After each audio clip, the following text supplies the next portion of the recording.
ये हमने कहा था क्या? तो गलती करेंगे आप, भ्रष्टाचार करेंगे आप, अपराध करेंगे आप, और कार्रवाई होगी तो परेशानी है।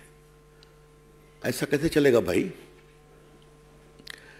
ये आज इसलिए बताना जरूरी है कि अरविंद केजरीवाल और उनकी पार्टी, मनीष सिसोदिया, संजय सिंह, सभी बार बार कहते थे कि पूरा यह मामला बिल्कुल फर्जी है। कहा था ना। फरवरी से मनीष सिसोदिया जी जेल में है। उनका बेल रिजेक्ट किया लोअर कोर्ट ने, बेल रिजेक्ट किया हाई कोर्ट ने, अब सुप्रीम कोर्ट ने रिजेक्ट किया।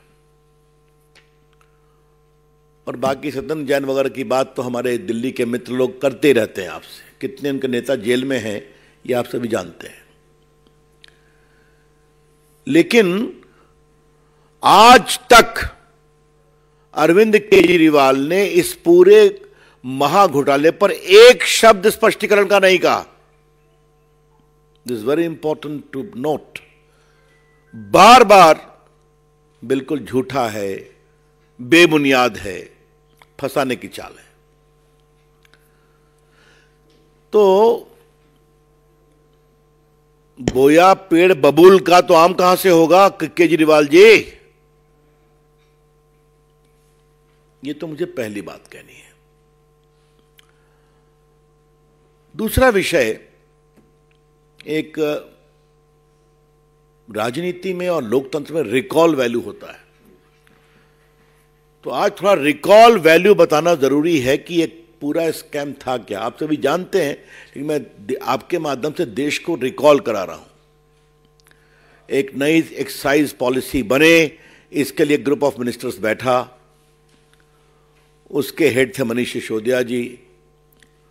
उसमें फिर कई चर्चा हुई, बाकी हुई। इसी बीच में दक्षिण भारतीय लॉबी की एंट्री होती है और वो एक मिडिल मैन के थ्रू संपर्क करते हैं। और जब कुछ गड़बड़ी होती है, संदेह होता है, तो विषय अरविंद केजरीवाल के पास पहुंचता है। अरविंद केजरीवाल जी कहते हैं, this middle man is my man, उससे बात करो। और ये बात मैं ऐसे ही नहीं कह रहा हूं, आज के अखबारों में सारा विस्तार से छपा है। आज के अखबार में मैं लेकर के आया हूं, इसलिए मैं कोई उड़ती फिरती बात नहीं कह रहा हूं। उसके बाद जो रिपोर्ट बन के आई उसको कहा नहीं। केजरीवाल जी के घर की बैठक में कहा ये जीएम की रिपोर्ट मानी जाएगी। और जीएम की रिपोर्ट कौन थी? जो सदन लॉबी ने बना कर करके अपना पूरा फायदे का बना करके दिया था। और ये बात मैं नहीं कह रहा हूं, अरविंद केजरीवाल के जो सेक्रेटरी हैं उन्होंने कहा इन्वेस्टिगेशन में, अरे सॉरी, मनीष सिसोदिया के। और ये सब बातें रिकॉर्ड पर हैं। सीबीआई भी इंक्वायरी कर रही है, ईडी भी इंक्वायरी कर रही है, चार्जशीट फाइल हुई है, आप सभी जानते हैं। इसी में एक और सवाल उठता है, क्या इतना बड़ा स्कैम बिना केजरीवाल के आशीर्वाद से हो सकता है क्या? जो लोग भी दिल्ली सरकार को जानते हैं और उनके चाल चलन को जानते हैं, such a massive scam cannot take place without the clear approval of Mr. Kejriwal. और जो बातें आई यहां पर, उन्होंने साफ कहा कि हमारा आदमी, इससे कांटेक्ट करो। जब मिलना नहीं संभव हुआ तो फेस टाइम से बात हुई। और उसके बाद उन्होंने जो बनाया, एक लॉबी ने वो पूरी रिपोर्ट को उसी में समाहित कर दिया गया। तो ये तो बड़े गहरे, सीधे और परिस्थिति जन साक्ष्य उपलब्ध हैं। लॉ में कहते हैं direct evidence and very suspicious circumstantial evidence. तो ये दोनों उपलब्ध हैं। ये सुप्रीम कोर्ट का कल का बेल रिजेक्ट किया वो पूरा आदेश है। मुझे लगता है आप लोगों ने भी पढ़ा होगा, लेकिन मैं इसके 3-4 paragraph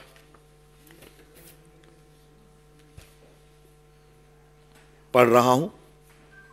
Vijay Nair and the members of the liquor group had meetings on different dates, including on 16/3/21, and had prepared the new excise policy, which was handed over to Vijay Nair.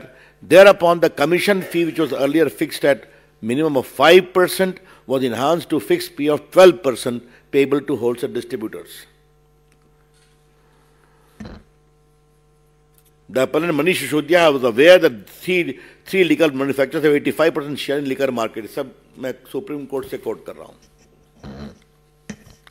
और उसके बाद the excess amount of 7% commission fee earned by the wholesale distributor of rupees 338 crores only constitute an offence under Section 7 of the Prevention of Corruption Act relating to public servant bribed.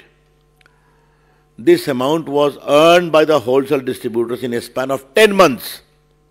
This figure cannot be disputed or challenged. मैं फिर कह रहा हूं, ये supreme court का कहना है. This figure cannot be disputed or challenged.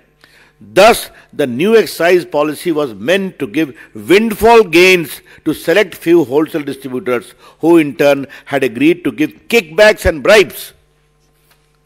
मैं सुप्रीम कोर्ट को पढ़ा ना कि उनको 5% का सीधा 12% किया गया, 7% एक्सा लगभग 338 करोड़ हुआ.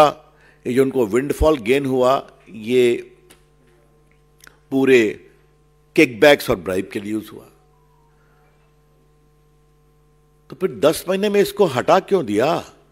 जब लेफ्टिनेंट गवर्नर साहब ने कहा कि इसकी इंक्वायरी कराएंगे, क्योंकि सारे पदाधिकारी बड़े अचंभित थे कि हो क्या रहा है, ये तो हम लोग की गर्दन नपेगी. They had told the governor and the chief secretary कि इसमें गड़बड़ी बहुत है.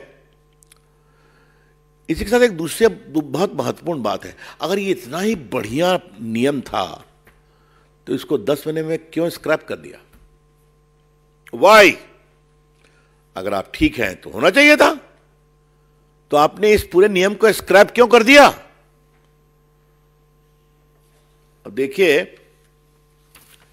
जो मनीष सिसोदिया के सेक्रेटरी हैं उन्होंने क्या कहा, यह भी सुप्रीम कोर्ट का पार्ट है.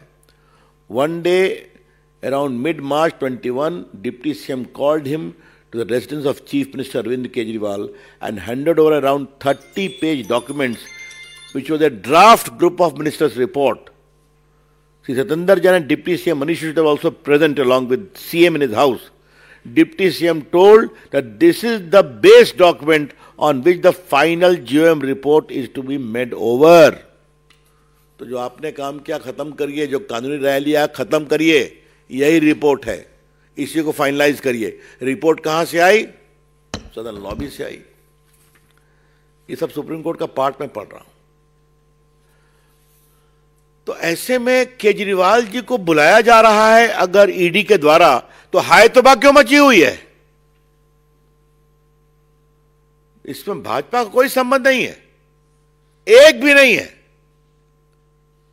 जैसी करनी वैसी भरनी. जो आपने किया, और मैं उसको स्ट्रेट अवे अगर प्रश्नों के रूप में रखूं तो पहला सवाल, आपने एक्साइज पॉलिसी जो जीए में बनाया उसको बदला क्यों? क्या कारण थे? नंबर 1. और बदला तो क्या ग्रुप ऑफ मिनिस्टर्स का कोई रिकॉर्ड है क्या बदलने की मीटिंग का? या जो नायर साहब लेकर के आए उसी को मान लिया? नंबर 3, 7% से 12% क्यों किया? और नंबर 4, अगर आप इतने ही विश्वास था आपको अपने ऊपर, तो एक्साइज पॉलिसी को 10 महीने में खत्म क्यों कर दिया? तो क्या हम मान के चलें कि गोवा का चुनाव था, आगे पंजाब का था, तो हमारी मदद करो, हम तुमको एक विंडफॉल गेन करवा देंगे.